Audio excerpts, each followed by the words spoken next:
여러분 안녕하세요. 배본철 교수입니다. 여러분 개신교 신앙의 그 여러 내용들이 가톨릭 신학하고 많이 다른 것은 여러분들이 잘 아실 겁니다. 그렇게 개신교 신앙이 수립되어진 데는 아무래도 마틴 루터의 공로를 빼놓을 수가 없겠고요. 그리고 구체적으로 개신교 신학의 정교한 터전을 놓은 사람을 소개하라면은 존 칼빈 우리가 빼놓을 수가 없겠습니다. 존 칼빈 하면 장로교회가 또 생각이 나고 또 칼빈주의 신학이라고 하는 그 신학적인 그 흐름이 또 생각이 나시죠. 그런가 하면 존 칼빈 하면은 기독교 강요라고 하는 뛰어난 저술 여러분들 생각하실 겁니다. 그래서 이 존 칼빈의 업적이 없었다면 개신교 신학의 그 주춧돌, 어떤 조직신학적인 그 주춧돌을 우리가 만들지 못했을 것이다 라고 생각하면서 오늘 이 시간 여러분들은 무엇보다도 우선 그 존 칼빈의 그 생애 속에서 그가 어떤 점 때문에 고심했으며 어떤 투쟁이 있었으며 그리고 그의 삶 속에서 일구어 놓은 그 공헌이 어떤 것인가 하는 것을 그의 생애적인 차원을 살펴보도록 하겠습니다. 존 칼빈, 그 사람 프랑스 사람입니다. 그래서 프랑스 파리에서 한 60마일 정도 떨어진 그 노용이라고 하는 곳에서 태어났고요. 그는 아주 철두철미한 성격의 그런 신앙 경건을 습득해 온 사람입니다. 물론 그는 가톨릭 교인이었고요. 그러다가 그는 1523년에 파리 대학에 입학을 하고요. 거기에서 스콜라 철학, 또 신학을 공부하고 또 다른 대학으로 옮겨서 거기에서 또 헬라어와 히브리어도 공부하고 또 거기서 여러 르네상스 운동에 대해서 공부하고 그 다음 독일에 한참 일어나고 있는 개혁교회 운동에 대해서도 또 공부를 하게 됩니다. 그때까지만 해도 그는 이제 가톨릭 교인으로서 정체성을 갖고 있었는데 그런데 이제 그의 집안에 자기 아버지하고 같이 그 프랑스 그 노용에 있는 그 가톨릭 주교하고 사이에서 불미스러운 일이 생겨나면서 그 주교하고 서로 불화를 갖게 됩니다. 그러면서 서로 결별을 하게 되어지는 이런 일이 생기게 됩니다. 그런가 하면 칼빈이 상당히 좋아하던 그 동지가 있었는데 그 사람이 바로 스위스의 개혁운동가인 울리히 쯔빙글입니다. 그런데 그가 가톨릭과의 그 전쟁터에서 전사했다고 하는 말을 듣고 칼빈은 반 가톨릭적인 그러한 감정이 더 짙어지게 되는 것을 보게 됩니다. 많은 사람들은 궁금해하기를 존 칼빈이 개신교인이 되어질 때 어떤 드라마틱한 어떤 그 변화에 또는 회심의 그 간증들이 있는가 이런 거에 대해서 상당히 궁금해하는데 그러나 뭐 그렇게 뚜렷한 다시 말하면 뭐 사도 바울 같은 또 어거스틴 또 마틴 루터와 같은 그런 드라마 같은 그런 체험을 소개받지 못하고 있지만 그러나 분명한 것은 그가 변했다는 거죠. 회심했다는 거죠. 그 회심의 그 내용은 뭐냐? 그것은 로마 가톨릭교도로부터 개신교로 회심했다는 거고 그 다음 교황주의적인 미신으로부터 개혁주의로 그 다음에 스콜라주의적인 그 전승주의로부터 성경적인 단순성으로 향한 회심이었던 것만은 분명하다. 칼빈이 한참 공부하고 있을 때 독일에서는 루터의 종교개혁 운동이 불길이 지펴지고 있었고 또 스위스에서는 아까 그 말한 그 울리 쯔빙글이 그 사람이 한참 그 개혁운동을 하고 있었던 때였습니다. 그때 프랑스에서도 개혁운동이 일어나지 않은 것은 아니었어요. 그래서 르페브르와 그의 제자인 그 윌리엄 파렐 같은 사람들이 개혁운동을 지도하고 있었는데, 그런데 프랑스에서의 개혁운동은 좀 지지부진했습니다. 왜냐하면 가톨릭 세력이 워낙 좀 강했기 때문이죠. 그래서 윌리엄 파렐은 여기서는 안 되겠구나 하고서 개혁운동을 확산시킬 수 있는 곳을 찾아가는데, 그곳이 어디냐면 스위스 제네바로 길을 떠났습니다. 이제 그 칼빈은 말이죠. 칼빈에게 어떤 그의 생애에 돌이킬 수 없는 하나의 사건이 일어나게 되는데, 그건 뭐냐면 자기의 개혁적인 정신의 동지이기도 했던 니콜라스 콥이라고 하는 친구가 그 유명한 그 파리 대학의 학장으로서 취임하게 되어집니다. 그때 이 니콜라스 콥은 학생들과 시민들 그리고 교수들 앞에서 좀 개혁 정신을 흠뻑 담은 젊은이들이 열광할 만한 그런 연설을 하고 싶었습니다. 그래서 아무래도 그 초안을 칼빈에게 부탁을 했고, 칼빈은 쾌히 그 초안을 써줬죠. 그래서 그 초안에 근거해서 연설문을 완성시킨 윌리엄 파렐. 드디어 수많은 사람들 앞에서 그 취임 연설을 하게 됩니다. 그런데 그 내용이 상당히 급진적이었겠죠. 그래서 정치적인 그 보수적인 정치인들과 이런 시민들에 의해서 미움을 받게 되는 것입니다. 그래서 학장 취임식 한번 하다가 이제 학장직에서 쫓겨나게 되어지는 이런 일을 윌리엄 파렐이 겪게 됩니다. 그래서 그는 망명길에 오르게 됐고요. 그러면서 윌리엄 파렐의 이 연설문을 누가 써준 거지? 라고 찾기 시작했죠. 그랬더니 칼빈이 이제 주목이 된 겁니다. 그래서 칼빈은 그때부터 쫓겨다니는 신세가 되어집니다. 그래서 연설문 초안 썼다가 이제 쫓겨다니는 신세가 됩니다. 마치 마틴 루터가 그 95개 조항으로 인해서 이제 그의 생애에 그야말로 불씨가 지펴졌듯이 말이죠.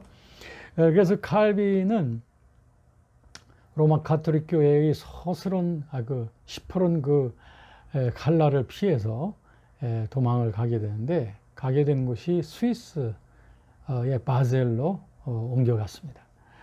아무래도 스위스가 좀 안전한 지대였죠. 개혁운동을 하기에는. 그래서 거기에서 바젤에서 그는 그 유명한 기독교 강요를 쓰게 됩니다. Institute of Christian Religion, 이 책을 쓰게 됩니다. 이 책은 처음엔 라틴어로 썼어요. 그리고 프랑스 왕에게 이 책을 헌정한다고 하는 헌정사를 썼습니다. 거기에 그 헌정의 내용이 뭐냐면은 개혁운동을 하다가 죽은 그 친구를 좀 변호하겠다고 하는 그런 뜻을 담은 헌정사를 프랑스 왕에게 보내는 그런 헌정사를 보냈습니다. 이 책이 그 당시에 어떤 책보다도 이 종교개혁에 있어서 굉장한 그 파급을 일으키게 되는 것을 보게 됩니다.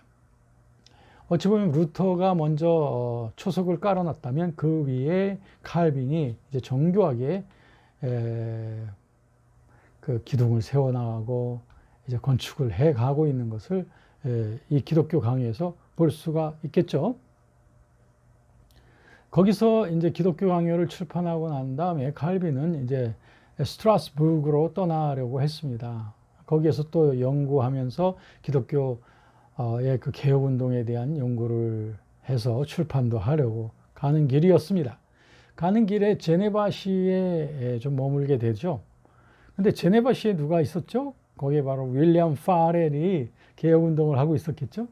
근데 윌리엄 파렐이 거기에서 마음같이 그렇게 개혁운동이 잘 되질 않더라고요. 왜냐하면 제네바시에 아직 그 가톨릭적인 힘이 많이 있고, 또 윌리엄 파렐이 또 이 개혁운동에 있어서 좀 뭔가 좀 더 필요한 것이 있었던 거죠. 그 중에 무엇보다도 좀 윌리엄 파렐이 필요했던 것은 좀 그 뛰어난 개혁신앙의 어떤 그 표현이 필요했던 건데, 그걸 위해서는 좀 뛰어난 학자가 필요했던 거예요. 예를 들면 존 칼빈 같은 사람이 있었으면 참 좋겠다라고 생각을 했던 거죠. 그런데 마침 존 칼빈이 제네바에 왔다고 하는 그 얘기를 들었으니 윌리엄 파렐이 칼빈을 찾아가지 않을 수가 없었죠. 칼빈을 찾아간 파렐은 다짜고짜 칼빈에게 자, 나와 같이 제네바 시에서 그 개혁운동을 같이 하십시다. 아무래도 스위스 전역에 개혁운동을 확장시키려면 제네바 시만큼 중요한 곳이 없습니다. 하여튼 칼빈이 정중하게 사양을 하는 거예요. 파렐 선생님, 저의 임무는 저 스트라스부르크로 가서 거기서 좀 저수를 하면서 그것으로서 여러분들을 좀 돕기 원합니다. 그랬더니 윌리엄 파렐이 칼빈의 그 마음을 딱 읽었죠. 그러면서 윌리엄 파렐이 아주 큰 목소리로 얘기했습니다. 뭐라고 그랬냐면, 칼빈 선생, 만약에 내 입을 통해서 지금 나오는 그 하나님의 음성을 당신이 거절한다면 하나님이 당신의 저술 작업을 절대 축복하지 않을 것이요. 이렇게 엄포를 놓은 거 아니겠어요? 칼빈의 속이 들킨 거예요. 왜냐하면 칼빈은 좀 점잖게, 위험스럽지 않게 후방에서 이렇게 종교개혁에 그 어떤 힘을 불어넣어줘야 되겠다라고 하는 그런 생각을 갖고 있었는데, 그게 이제 윌리엄 파렐은 그거를 용인하지 않은 것이죠. 그래서 칼빈은 거기에서 윌리엄 파렐에게 붙잡혀서 제네바 시에서 드디어 개혁운동을 하게 됩니다. 이왕에 시작했으니까 칼빈은 아주 정열적으로 이 활동을 하게 됩니다. 그런데 칼빈이 성경적 정신을 가지고 이제 제네바 시를 개혁하려고 하지만 여러 가지 그 어려운 일들이 많았어요. 그리고 어떤 사람들은 칼빈을 없애려고 하는 사람들도 있었고, 또 회의를 할 때마다 반대자들도 많고 하다가 마침내 반대자들의 세력에 몰려서 칼빈은 쫓겨가게 됩니다. 윌리엄 파렐도 쫓겨나고. 칼빈은 그래서 내가 원래 가려고 했던 곳으로 가자 해가지고 스트라스부르크로 다시 갑니다. 그 스트라스부르크에는 거기에 누가 있었냐면 마틴 부서라고 하는 아주 뛰어난 개혁사상가가 있었거든요. 거기서 그와 함께 약 3년 동안 거기 머물면서 개혁교회를 세워나가고 또 목회하면서 거기에서 신학교에서 또 강의도 하면서 이제 거기서 활동을 하게 되고, 또 기독교 강요를 거기에서 이제 증거판도 또 만들어내게 됩니다.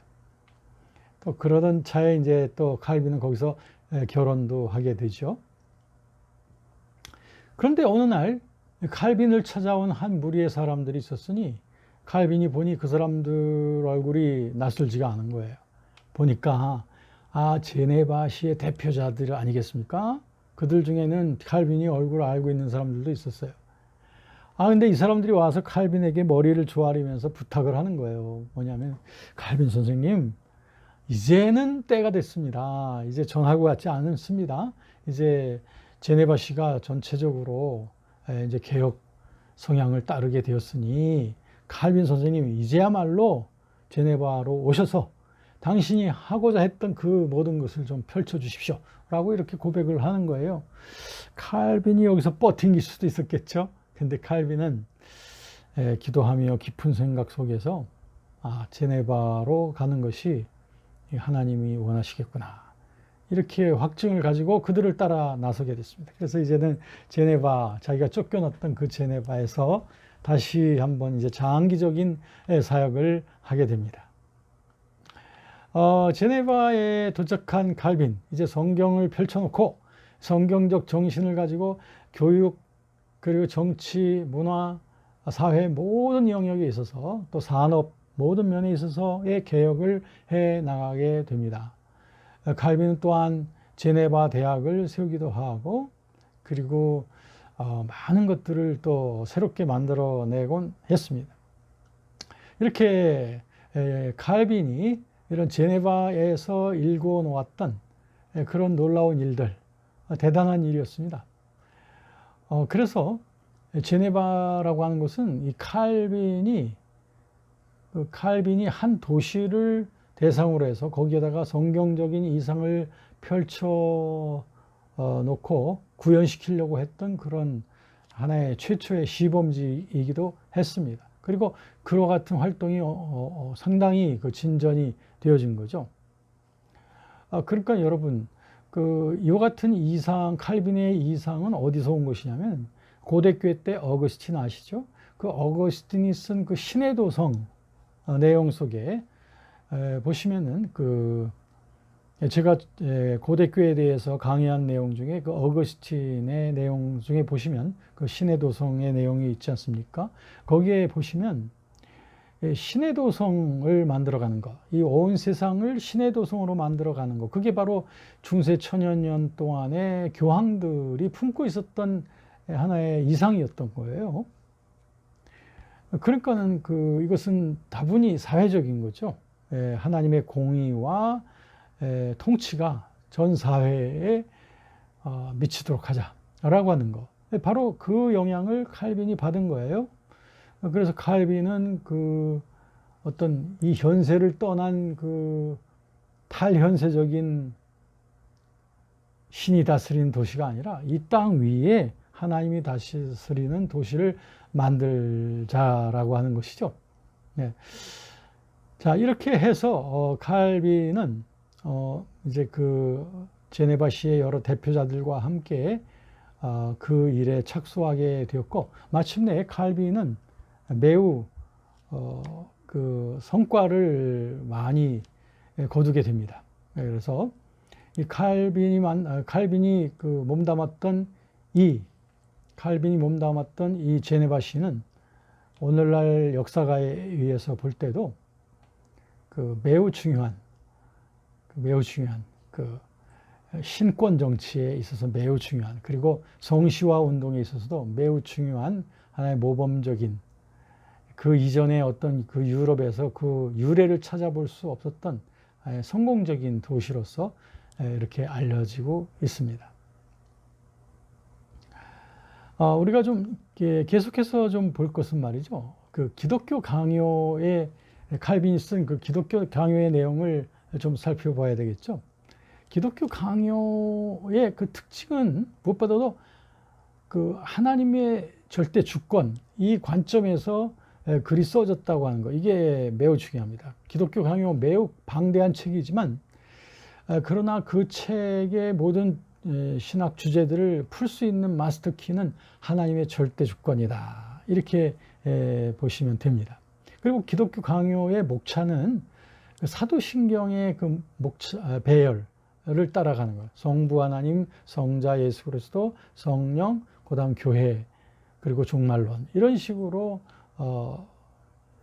전개되는 것을 볼 수가 있습니다. 자, 그러면 기독교 강요의 방대한 내용이지만 이 시간 최대한 좀 요약을 해서 알기 쉽게 몇 가지 중요한 주제들을 좀 설명해 드릴게요.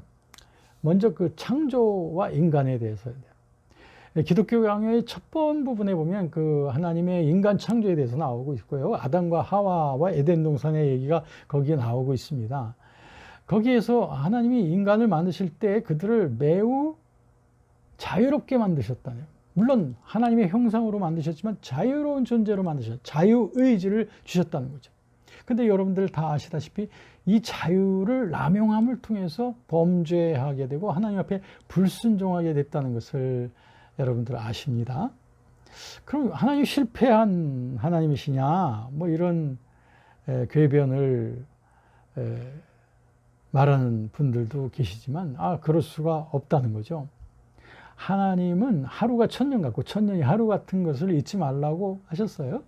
인간을 자유롭게 만드신 그 이유를 먼저 말씀드린다면, 하나님은 인간을 그렇게 사랑하시고 그 인간들로부터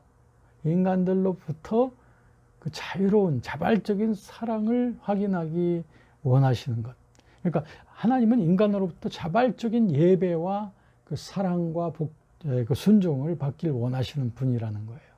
그러려면 어떻게 해야 되겠어요? 자유로운 존재로 만들어 놓으셔야 되죠. 그러니까 인간을 꼭두각시나 로봇으로 만들었다면 그런 자유가 없겠죠?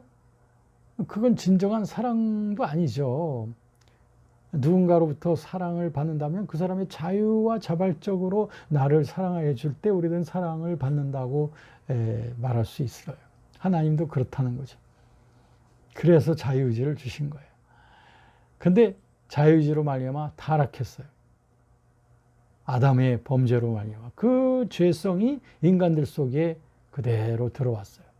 그것으로 끝이냐? 그게 아니고 하나님께서는 한 사람의 불순종으로 말미암아 모든 사람이 죄인 된 것처럼 이제는 또 한 사람의 순종, 또 한 사람이 누구겠어요? 바로 그리스도. 그분의 순종으로 인하여 모든 사람이 의인이 되리라. 그러고 가는 이 로마서의 말씀대로 이제 그리스도를 보내셔서 그리스도로 말미암아 우리의 모든 죄 문제를 다 해결하시고 우리의 구원을 위한 모든 것을 다 준비하셨으며 그래서 그 그리스도를 받아들이는 모든 자들에게 새 생명으로서 다가오셨단 말이에요. 그래서 이제는 그리스도께서 순종으로 하나님 앞에 나아가신 것처럼 우리도 역시 그리스도의 생명 안에서 이제 순종하고 사랑하는 자유로운 그런 그 성화죠. 거룩한 길에 우리가 나아가게 됨으로 말미암아 마침내 우리는 자발적으로 주님을 순종하고 사랑하고 자발적으로 주님을 예배하는 존재로 변화되어져 가는 것. 이게 바로 그리스도 안에서 거듭난 자들의 거룩한 길입니다. 그렇다면 하나님이 실패하시는 거예요? 아니죠. 결국 에덴 동산에서 잃어버린 낙원, Paradise Lost가 이제 그리스도 안에서 다시 회복되어지는 것. Paradise Restored. 이것이 바로 하나님의 계획인 거예요. 바로 그 때문에 자유의지를 우리에게 주신 거다. 이렇게 정리를 하십니다. 자, 그러면 말이에요. 자, 그렇다면 우리들은 이제 이 자유의지를 통해서 우리들은 하나님을 자발적으로 순종하는 존재들로 변해가는 것. 이게 바로 우리의 성화의 과제가 되겠습니다. 그 다음에 그 율법과 은혜의 문제입니다. 칼빈은 법신학자예요. 그렇기 때문에 그의 기독교 강의에 보면 이 율법의 그 기능에 대해서 굉장히 많이 말하고 있습니다. 단도직입적으로 말씀드리면 율법이 필요하다는 것입니다. 그리스도인들에게도 율법이 필요하다.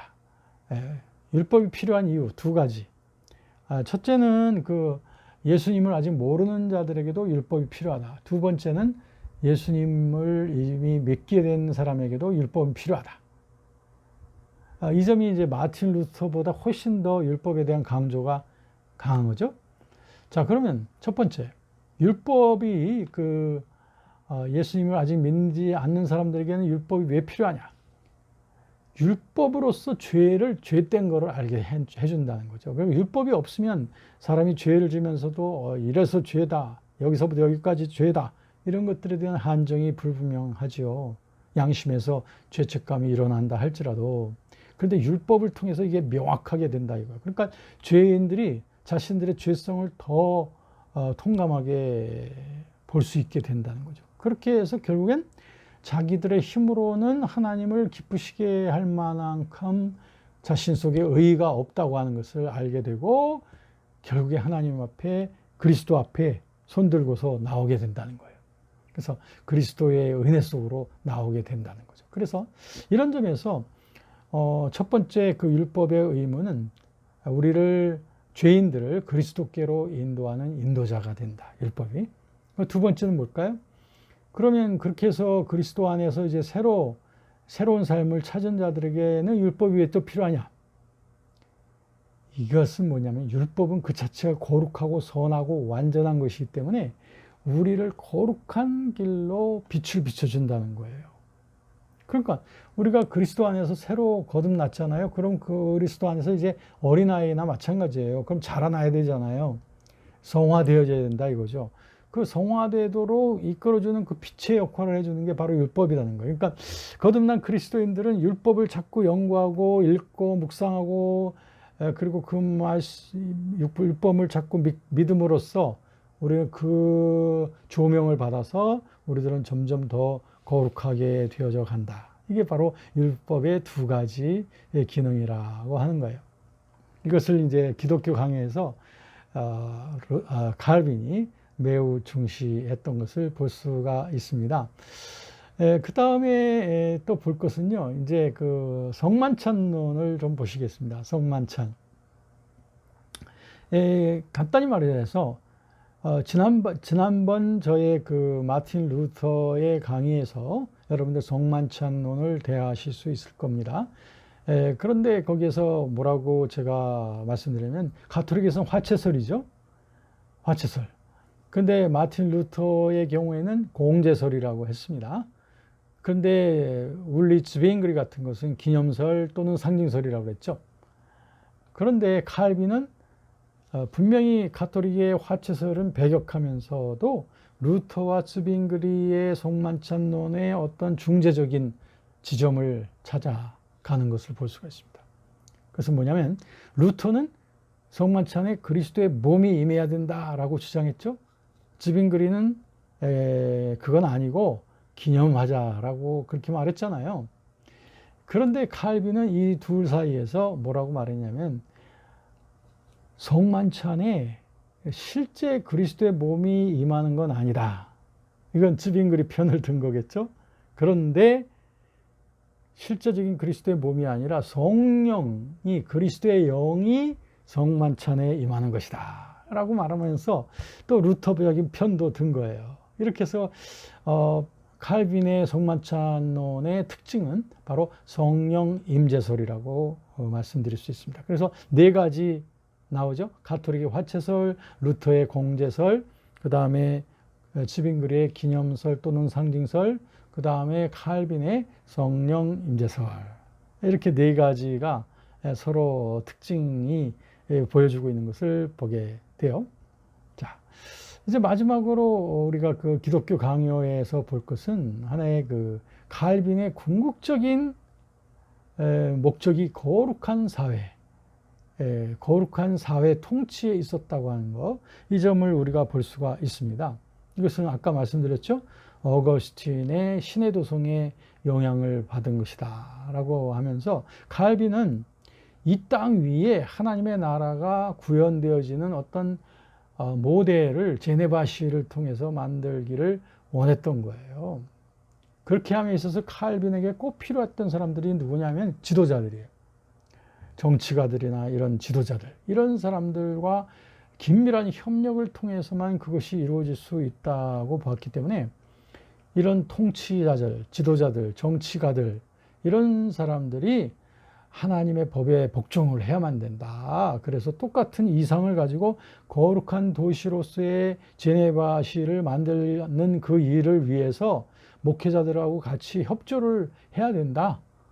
라고 이제 칼빈은 계속해서 지도자들에게 그 얘기를 했던 거예요. 네.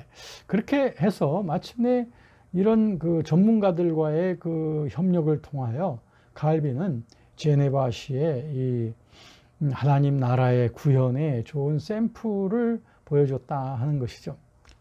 여러분, 저런 여러분들로 이런 꿈을 꿀 거예요. 그 하나님의 나라의 구현이 우선 우리 내면 속에 그 통치가 이루어지게 되죠. 그렇게 될 때 우리들은 내가 속해 있는 작은 사회, 즉 가정 속에 우리 형제 자매와 부모와 자식 속에 이런 하나님이 다스리시는 그 통치가 이루어지기를 우리 꿈꾸게 되죠. 그런데 거기서 더 나아가서 우리들은 책임 있는 사회의 일원으로서 내가 속해 있는 학교, 직장, 그리고 지역사회 속에 하나님의 나라가 구현되어져 가는 이런 아름다운 모습을 위해서 땀방울을 흘리는, 이것이 바로 역사 속에서 우리 그리스도인들이 살아가야 될 이 땅에서 이 시대를 살아가고 있는 우리 그리스도인들의 소금과 빛의 역할이 아닐까 생각을 합니다. 이것이 칼빈이 품고 있었던 거룩한 사회의 이상, 이것이 또한 우리들의 이상이 되어졌으면 좋겠습니다. 감사합니다. 수고하셨습니다.